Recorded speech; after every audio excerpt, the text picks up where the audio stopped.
The M23 rebels in the Democratic Republic of Congo are advancing and seizing territory in North Kivu province.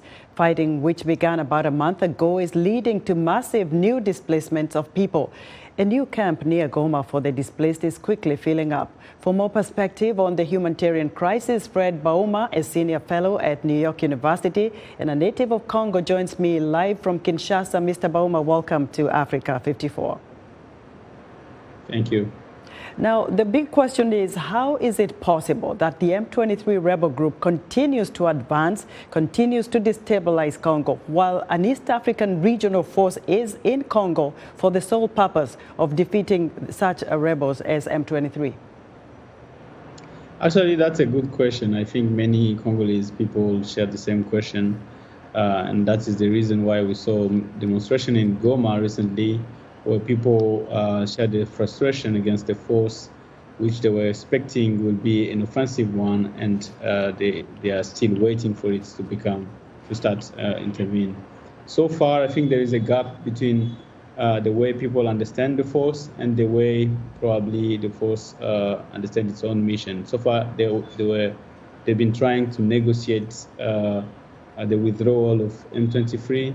And even in that, they haven't been very successful. So there is a growing frustration among population who are wondering what should be the necessity of. Right, Fred, do we know where the M23 gets funding from? Where do they get all these weapons?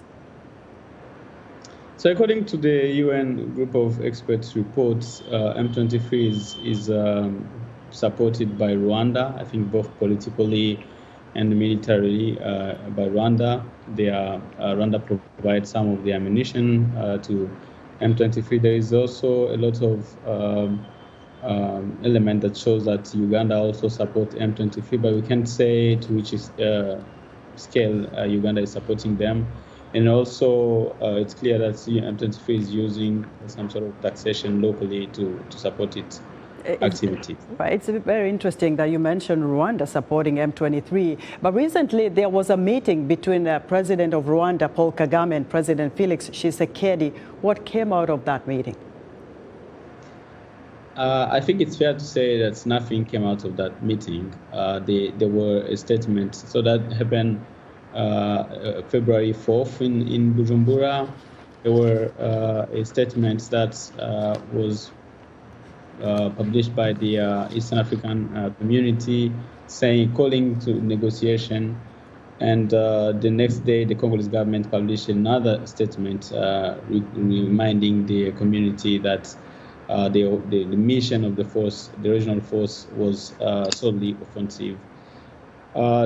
Few days later, there was a meeting with head of armies of Eastern African community countries, and they're saying now that they are planning for military operation by the end of March if M23 and other group do not withdraw themselves. But it's less likely that can happen, and I think there will continue to be growing frustration among population against that force and growing tension between Rwanda and Congo if nothing is done.